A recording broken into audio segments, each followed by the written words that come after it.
Hello, we are joining together today for a discourse on the book Christ in You. This is Angel Christ Child, and today we'll be reading from the 6th lesson, part 1. The lesson's called All in All, and I'm joined with my friend, and he'll be helping us with the lesson. And welcome, friend. Oh, thanks, and welcome to you. And we'll go ahead here and start with the 6th lesson now. We've been through 5 over the last couple of weeks, and now we're on to lesson number 6, called God All in All. Okay. And it says, already, in big capital letters, you are entering into a wider understanding. There are many who have gone on, yet in ignorance of much with which you are familiar.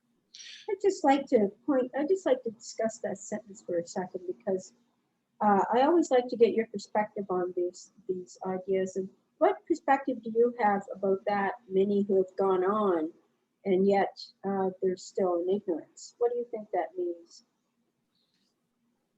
I feel like they have focused on the material world, and they have spent their lives perhaps accumulating lots of material possessions or lots of stuff, but then they passed on, and they didn't see the wider scope. They didn't see the true understanding of what life is really about. And so they passed on over, couldn't take their material possessions with them. Yes. And that was a loss, because they could have done this deeper inner work and learned about some of the things we're learning about here in this book, and they could have really progressed on their spiritual path.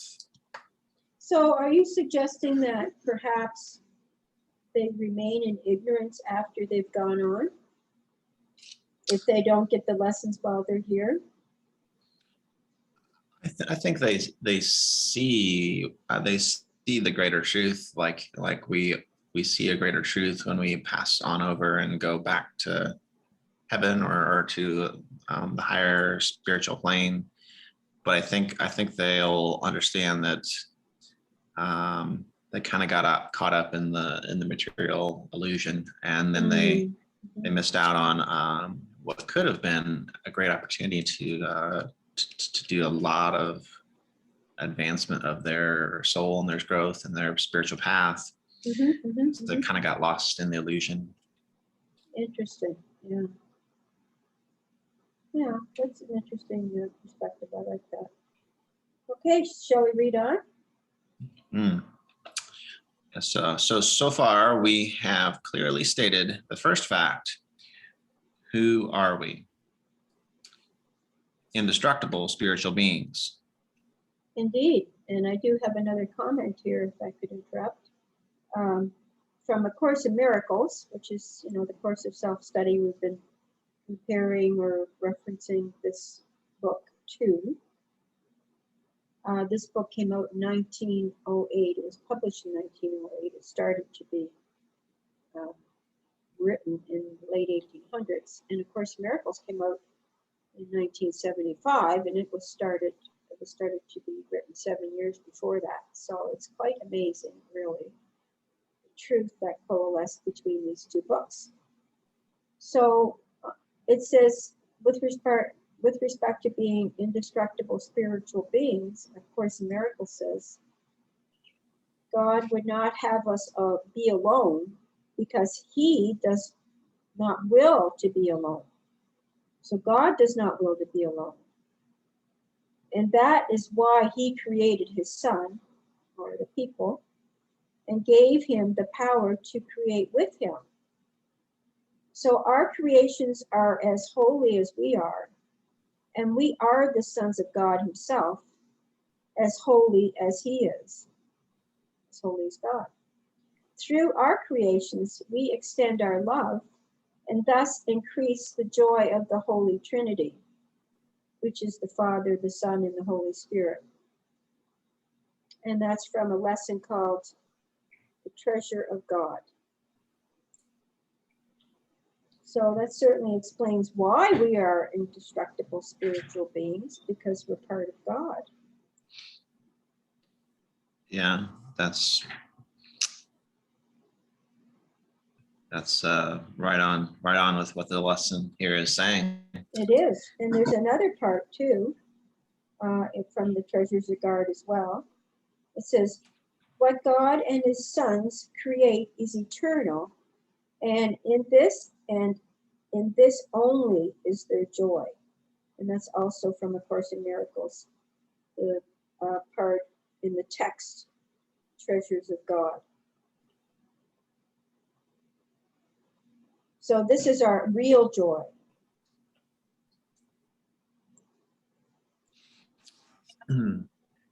What do you mean by real joy? Like the spiritual awakening of us? This joy is real because it's eternal, and it's not illusion like the fleeting joy that we have in this illusion. This is real joy because it stays with us forever. It doesn't dissipate. That makes more sense. A lot of people have attachments to material possessions as seeking joy. But then to understand what real joy is, it gives you a new perspective on our kind of addictions to to our material possessions. True. Not that I'm renouncing material possessions by any means. However, every day I try to be guided to do God's will, and I try to use my material possessions to help others as well as myself. So, but this is under God's guidance. Good perspective. Good perspective. So shall we continue? Yep. So who are we? It asked. Well, we're indestructible spiritual beings. And it says the living knowledge of this alters your whole mental attitude towards sin, sickness, and death. Now we approach with reverence and humility our next consideration. Why am I?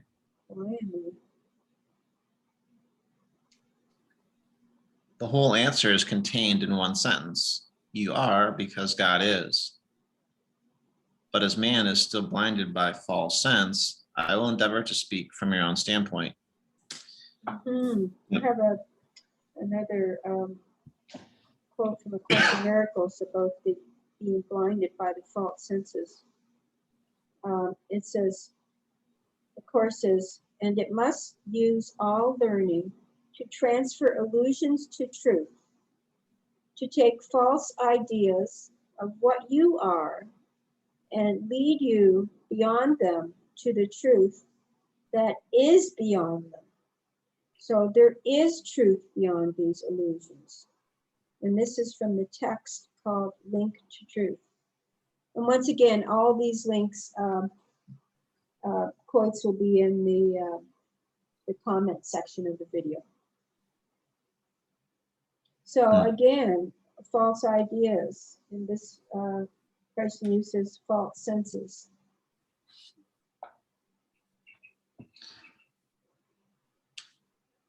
Interesting. Yeah. The idea is God is within and expressing through us. Kind of like I thought of an analogy here is like there's a tree, and then the tree has many leaves and branches, and each leaf is part of the tree, although it's quite individual and much smaller than the whole tree, but it gets its life and its sustenance entirely from the tree. And so if we're all like leaves on a tree, we're unique and beautiful in and of ourselves, but yet we're part of something greater, and we're part of this whole tree together. Yes, and we also have a role as a leaf. Leaves are very important to trees. And each one of us has its own job it's needed to perform. right, taking in taking in carbon dioxide, expelling oxygen. Yeah. But, yeah, as people, as we read on, we'll see that we all have a role to play. We're all unique and we're all needed. So, hmm, hmm. I like that analogy, friend. So it says then he's going to speak from our own standpoint to explain this. So he says, in the place where you are, there is a work of the highest importance to be done, and no one else can do your work. God has brought you to this time and place in order to carry out perfect laws. Mm, They may never be known to the world, but your work shall stand forever. interesting. That's so very encouraging, isn't it? That's really interesting. Like sometimes it's like you do a good job at something and it seems like nobody really knows, but then somebody realizes then maybe you did good things or good work, and then notice that. And kind of the theme of this book is written by somebody we don't really know exactly who. So but this book is like a book of good work and a good knowledge and illumination that stands the test of time up to this day as being Up to 2021 from the 1800s. yeah. And it's like the ideas in this book developed and came to fruition, more than a decade. I don't know how long it is. I have to do the math, but, and these ideas are standing the test of time and are being presented in other texts in other ways. It's very interesting. But this person is anonymous, chooses to be anonymous, and the writer from heaven also chooses to be anonymous. Thus, we choose to be anonymous. So, our work shall stand forever. Shall we read on? So moving on, it says, by your own indwelling, spiritual forces will spiritualize and make real the plane of shadow and confusion. Working from the same spiritual standpoint, there will be no separation between us and you. In reality, there is no division. Your world's sense of fear is the only barrier between us. Right. I'm just going to stop here because A Course in Miracles teaches that there are no separations between any of us, and so does this book, and so does a near-death experience. So it is the truth that we are actually one being, and there are no separations. And in truth, the world of sense of fear is the barrier that stops all of us from developing into the spiritual beings we need to be. I wanted to say there's in the text, of Course in Miracles, it says, there is no separation from God and his creation. You will realize this when you understand that there is no separation between your will and mine. And the mine is Jesus speaking. So there is no separation between our will and Jesus' will. And that's from the text, the undivided will of the sonship. And then there's also one on fear. It's very rich, this lesson, with A Course in Miracles wisdom. The sense of fear is the only barrier between us.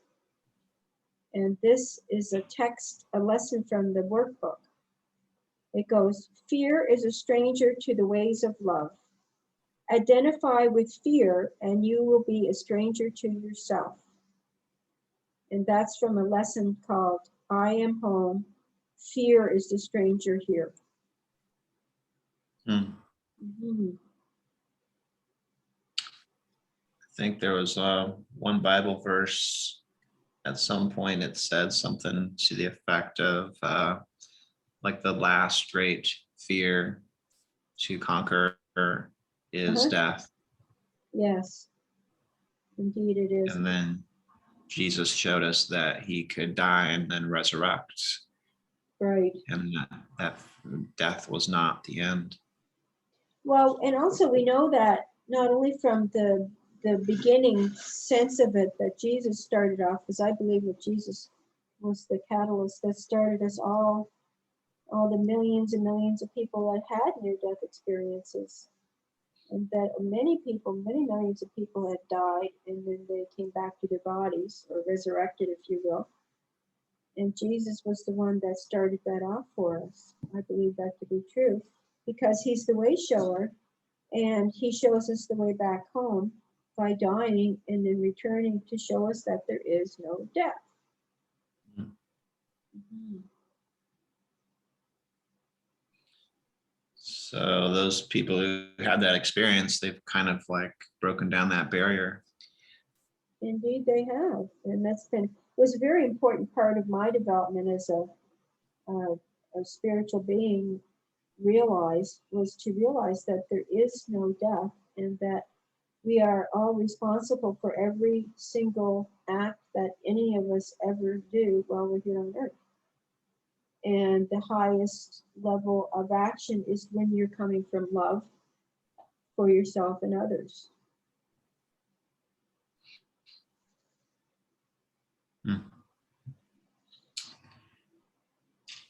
So, would you like to read on, friend? Yeah. So it says, your world of senses, your world of sense of fear is the only barrier between us, but this is a falsity and belongs to ignorance and chaos. You are just where you are for the doing of God's perfect work. Hold an attitude of receptivity of heart and mind. I quite agree with that. I think we're just where we're supposed to be, right, friend?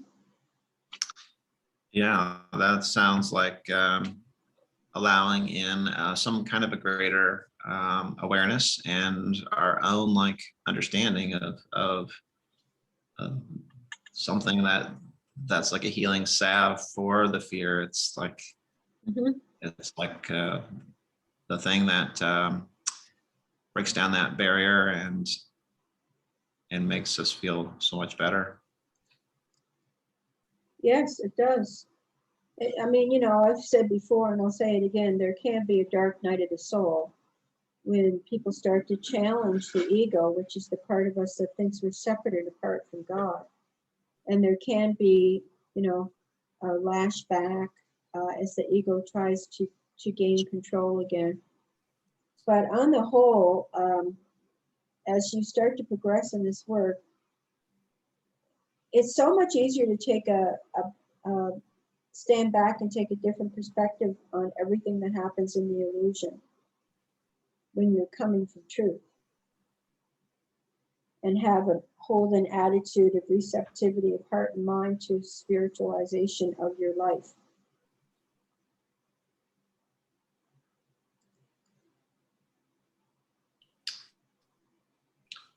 That's good.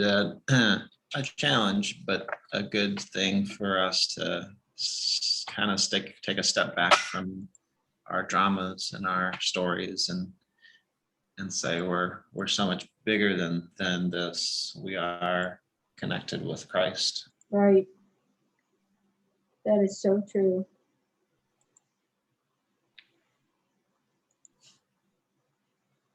Okay, would you like to read on, friend? So it continues, it says, all the good around you exists forever and can never change or be lost. It is spoiled to you because your eyes have opened to good and bad. The good is the only real. The good is the only real. Quite interesting. And here's another quote from A Course in Miracles that makes sense. So with respect to the Course in Miracles, says, all your past except its beauty is gone, and nothing is left but a blessing. I have saved all your kindnesses and every loving thought you'd ever had. I have purified them of the errors that hid their light and kept them for you in their perfect radiance. They are beyond destruction and beyond guilt. They come from the Holy Spirit within you, And we know what God creates is eternal. And that's from the text, Teaching and Healing. And when he says, I have kept them, saved them for you, that means Jesus has saved them for you. When you hear the first person in A Course in Miracles, that's Jesus speaking. Hmm. And then there's another idea from the near-death experience that I want to share with you. The entity points out all the good that we do in our lifetimes during our life review, when our life is presented to us like a three-dimensional object. And we feel the ripple effects of all the actions we've ever taken, good or bad, which means that we see a ripple of our actions go out to others. Let's say you were angry with someone who harmed you, so you decided to take it out on the waitress that was serving you at the diner by being cantankerous and rude and nasty, even though she hadn't done anything, whether she did or not. And then she may have to go home and feel, very bad about what happened at the diner that day. And who knows what she's facing at home. She may go home and feel your feelings, your nasty feelings toward her. And then she has to deal with a sick child or a husband who's abusive toward her. We really don't know. But, one of the things I thought of when I thought of this is that if I gave her a happy smile and some gratitude and said, thank you, the food was just delicious, I really enjoyed it, and put a lovely smile on my face, imagine how much different she'd feel going home after her day. So that's what we have to deal with when we go to our life review. And it's certainly, not that I was a cantankerous person before then, but after that, after I started to realize this, it really kept me motivated to be the best person I could be at all times, because I knew that the entity of light was watching me and saving every time I came from goodness, that Jesus was saving my kindnesses and every loving thought and purifying them so that they could become indestructible and eternal.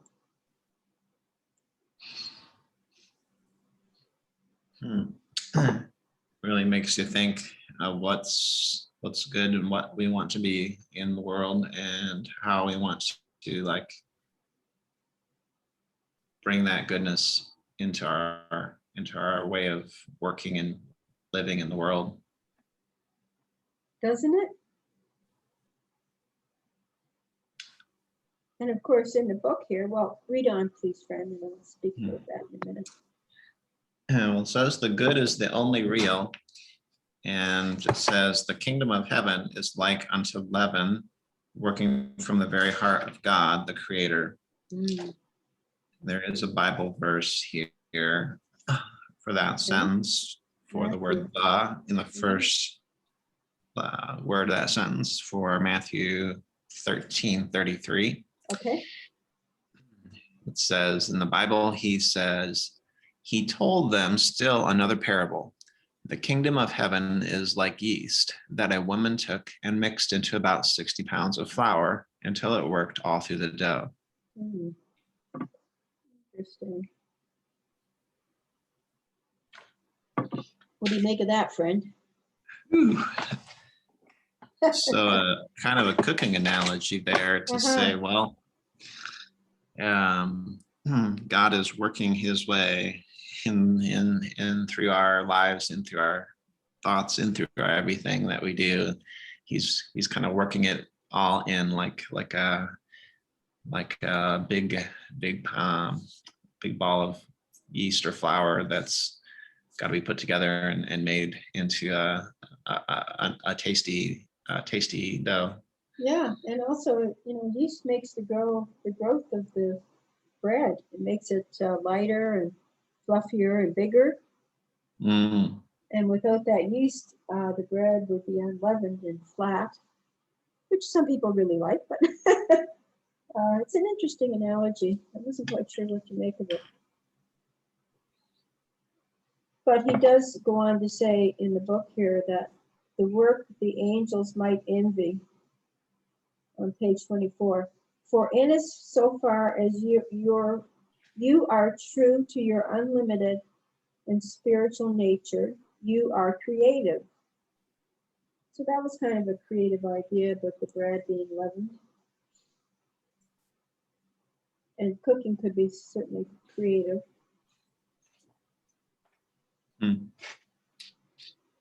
Interesting.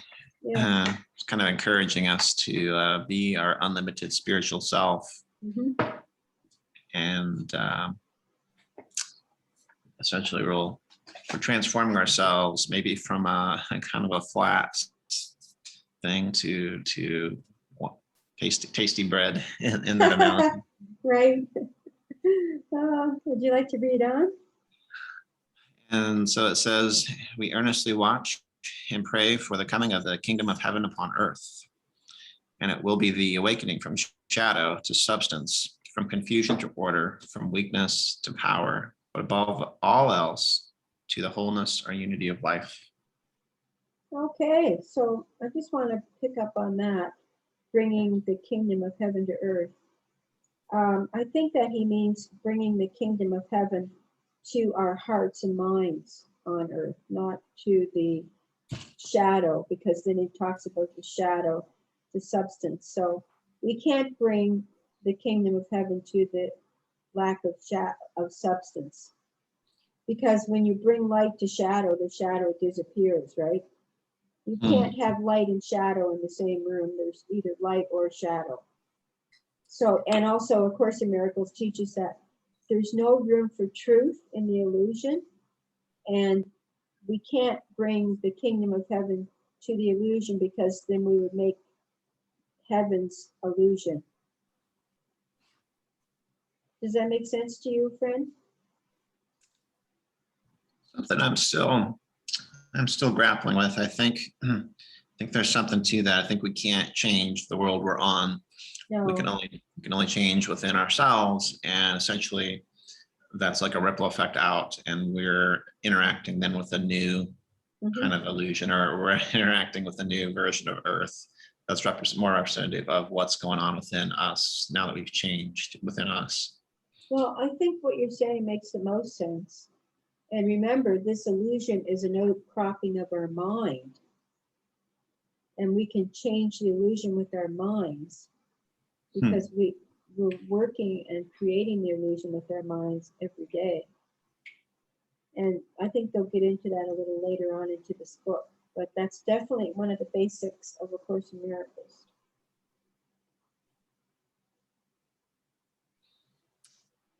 Yeah, that's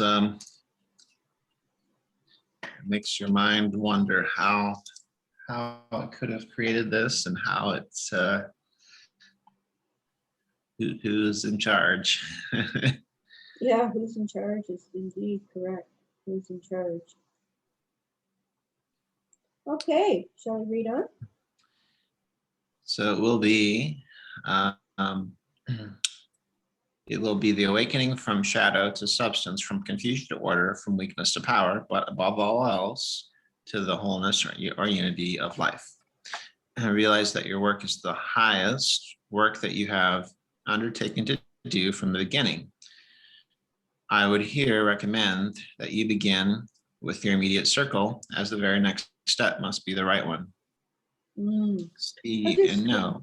We'll just stop at see and know. I wanted to make a point too here. There's another quote that I wanted to share from A Course in Miracles. This is my last one, and it's on page 24, with respect to the wholeness or the unity of life. And it says, and in his thoughts, which have no opposite, we understand there is one life, and that we share him, capital Him, with all creation, with their thoughts as well, whom he created in a unity of life that cannot separate in death, and leave the source, capital S, of all life from where it came. And that's a lesson in the workbook 167. There is one life, and and that I share with God. There is one life, and that I share with God. So there is only one life, and we share that life with God. And it's not a life of illusion, it's a life of truth. I just felt like we needed to make sure we got that quote in there.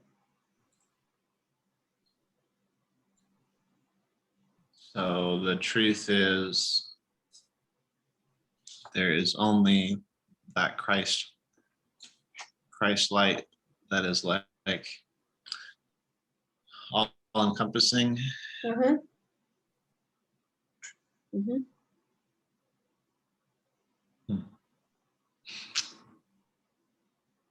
So they want us to, I'll read a little bit. See and know only the good in those nearest you. Speak to them, recognizing the highest self. And I think I've already mentioned in our previous recordings, I'm speaking now, that I quite often look at a person and I say, I recognize you as spirit. Of course, I say this in my mind, not always out loud. And I'll say, you and I are one being, united in his creation of us both. Or I'll say, I recognize the oneness in you, and you are spirit as I am spirit, something like that. And this may be the first time anybody's ever been recognized as the spirit that they are, and it's a gift to them. And it's up to them when they accept the gift, but it's not up to them whether they take the gift or not, just when they accept it. And that's also in the Course. So you give the gift of spirit to somebody, and they are compelled to accept it. It just depends on when. It's the gift that keeps on giving, friend. Mm-hmm. Yeah, it sounds like God has many gifts stored up for us in heaven, and we're kind of accumulating what would be true treasure would be something higher. Mm-hmm. Treasures for heaven, really more than the treasures of like material possession. Absolutely. The treasures of heaven are love and kindness, gentleness, teaching. And those are your treasures. They're not just heaven's treasures. They are yours. Jesus promised to have them given to you and keep them in a storehouse for you for all eternity, which is a really long time.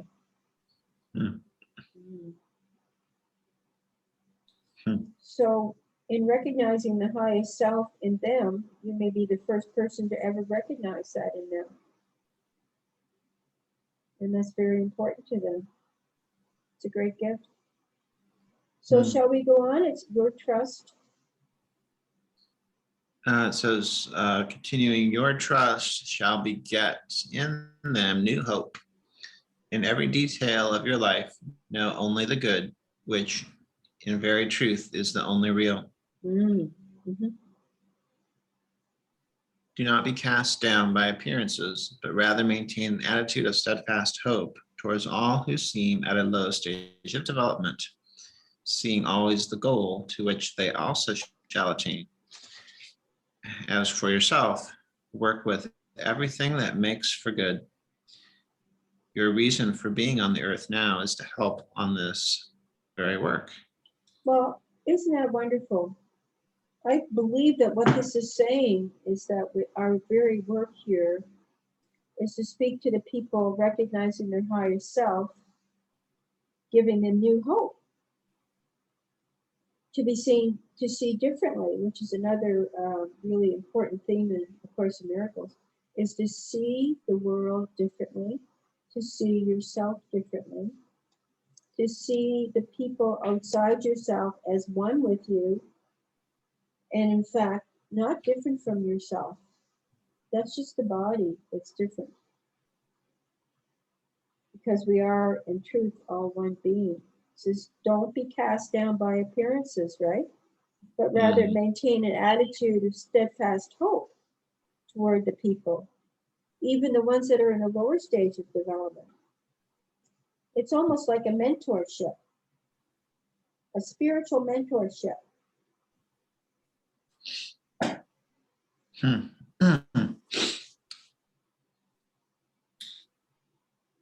kind of like we're all going through a school, maybe we're all college students or something, but some people are getting close to graduation, some people are brand new, fresh freshmen or whatever, and Right.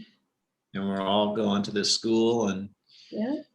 sometimes the most powerful thing that makes a good impression on the new student is another fellow student who was like, yeah, I was in your shoes, I learned that.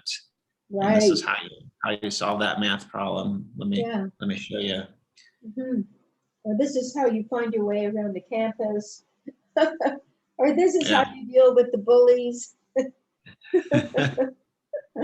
This is how you stop partying so much and study more. Anyway, yeah, it's a good analogy. So we have a couple more lines there, friend. It says your reason for being on earth now is to help on this very work. There are helpers all around you. God is love incarnate. Peace is in your hearts and lives now. Behold, I make all things new. Beautiful. Peace is in our lives now, in our hearts. I think that's important to note, that it is in our hearts. But if we don't look for it, if we don't spend time in prayer, like it said in the other lesson, in lesson 4, I think it was. Yeah, that we need to spend time in quiet and vision outcomes and join to find the peace in our hearts, which is already there. It's already there.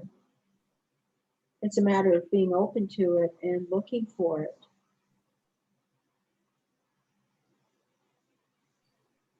I think that last line is interesting. Yes, go ahead, Sven. It says, behold, I make things new, or make all things new. Yes. I think that's powerful, because it's saying that if we get this lesson, then we realize that peace is in our hearts and lives now.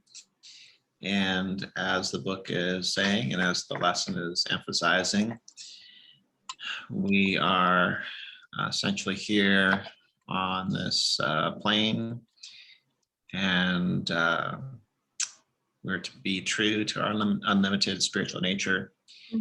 And the angels above are helping and watching and supporting. And so by that newfound attitude and being of somebody who's learning and helping others learn, then we are putting ourselves in a place where we're making a change within ourselves, because we're remembering the truth of ourselves, and then therefore we're actually changing the whole world around us, because the whole world is a projection that comes through us. Right. Good point. And in fact, that's a quote. It doesn't give a Bible context, but it is from Revelations, and it's a new heaven and a new earth. He will wipe away every tear from their eyes, and there will be no more death or mourning or crying or pain, for the former things have passed away. And the one seated on the throne said, behold, I make all things new.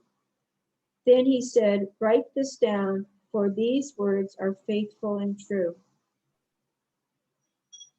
And it goes on to say, I will give freely from the spring of the water of life.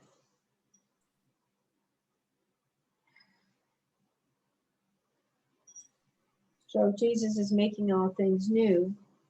And, I believe that A Course in Miracles is part of that Jesus sent this book to us to make all things new in a very radical way. In this book, A Christ in You is also a messenger of a very remarkably similar message. So peace to you, friend, on this Sunday. Yeah, you too. And join us again next week for lesson 7, part 1 of the Christ in you. And I thank you all for listening.